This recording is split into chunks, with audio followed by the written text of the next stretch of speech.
What's going on today, everybody? Well, today we got another video coming at you. We're working on actually a 2012 Dodge Ram 1500. Now this goes across a lot of the Dodges with the keyed, their little key that they have where it's not actually a key, but it's a square. We're having problems where it starts, but sometimes it takes like 5-6 tries to actually crank it over to actually get it to start.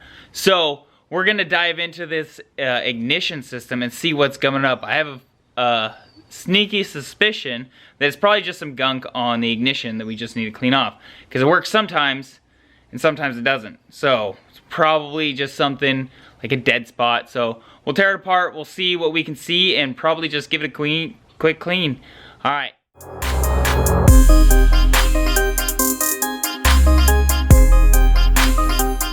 So this is the key that I'm talking about, right here. So it's got a little bit of a square edge to it, and this is the Dodge trademark key.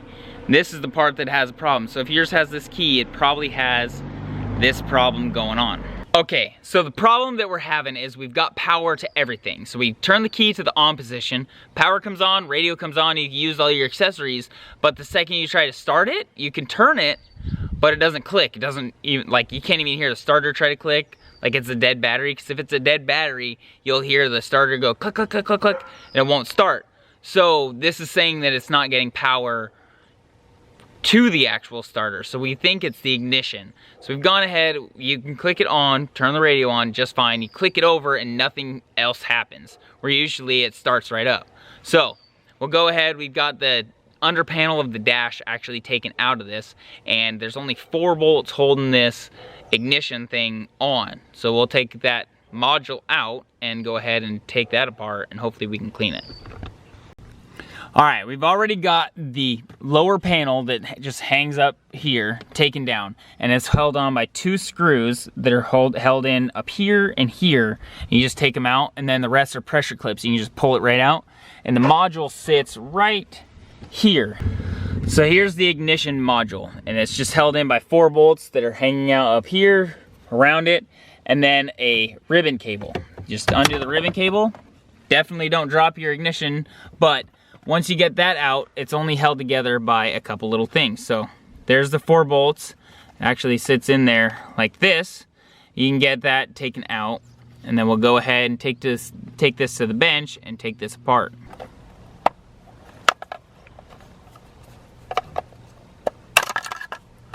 Thanks.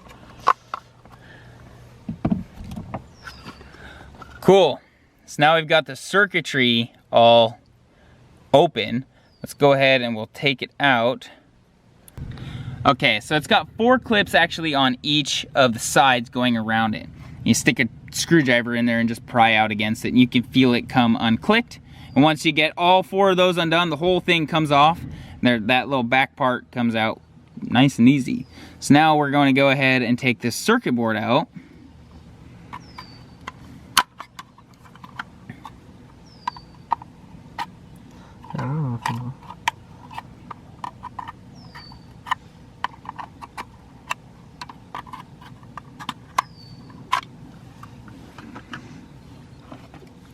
So you can tell where those 4 clips were because there's little cutouts in the actual circuit board on each one of them.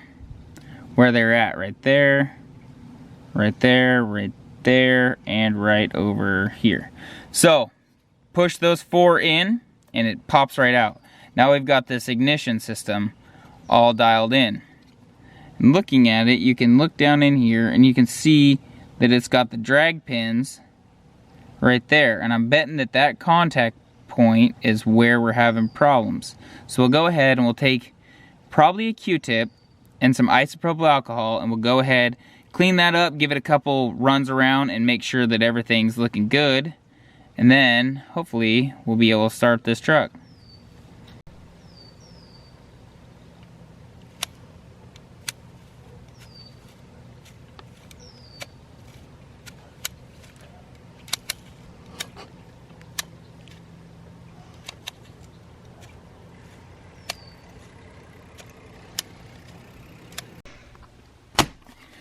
So this is a very, very crude drawing of what's actually inside of that, but that pin is centered right in the center of this, and it drags. It's got 3 pins that just drag across each one of these contacts.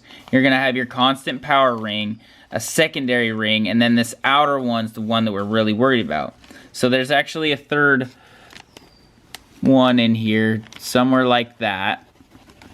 And this third outer ring is your off, that will just ground it, and then it goes to your on or accessory, and then it goes to start. So it will normally sit between these 3.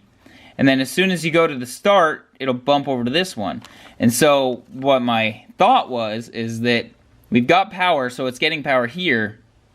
But as soon as we go to kick it over here, if it's off and not connecting somehow, either by gunk or the spring's not tight enough or whatnot, that's going to be our contact problem. So we'll go ahead and clean this pad up. There's copper wires embedded in this pad that make everything happy. So we'll go ahead, clean that up, get a Q-tip and some isopropyl alcohol, just do a quick clean on it and see if that works for us. So it turned out that a regular Q-tip is a little bit too big to actually get down in there. So what we've done is we've gone ahead and removed the fuzz off of one side, and that makes it a little bit easier to get into that nice and tight little area in there. So go ahead and we'll put some isopropyl alcohol. We'll get it on the tip there. And then we'll just take it inside and give it a quick little clean on each of those little conductors. Now while that's still wet, I'm going to go ahead and take the key and run this around and make sure that to get the actual drags that are dragging across all the copper. So go ahead, do that real quick and run it around a couple times. Okay, so we've got some isopropyl alcohol actually on there. I'm going to hold it upside down so the actual alcohol will stay on there. Now it'll evaporate pretty quick. So we'll go ahead and we'll put the key in and we'll turn it, get it turned a bunch of times to make sure that we work that stuff actually into everything and hopefully get the gunk off there. That should be enough. So now we'll go ahead and put it back actually into the truck. Got it back out here, got it clean, we'll put it back in the casing. So the first half goes in, clips right in. Back half goes in, make sure that the wires are hanging out inside of that box. Just clips together. Okay, so we'll go ahead, plug this in because it makes it easier while it's out. Plugged in, and then we'll take it and put it actually in. Make sure that the holes line up. Grab our screws and just screw it right in. YouTube things. While he's installing that, I should probably tell you that the ignition is held in there by Torx bits, and they're a T20 Torx bit. So now that this ignition is all back in and we've got all our Torx bit in, we're gonna go ahead and start the truck and make sure that it starts first try. How about that? That worked out pretty slick.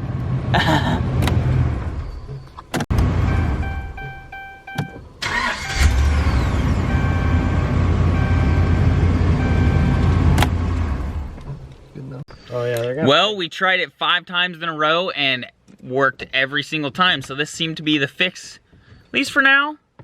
Fingers crossed it's gonna be the fix for a while. But if you're having ignition problems, definitely give this a try first, because the alternative is a pretty expensive module on top of getting new keys and having to have a key fob mated to the new ignition system. So definitely try this first. We're gonna go ahead and put that lower panel back on and get it all dialed back in. So that's gonna do it for us on this video. Hopefully this helped you out. If it did, please give it a big like. And if you're having problems with this, and maybe you're having a different problem, leave a comment. Maybe I can help you out.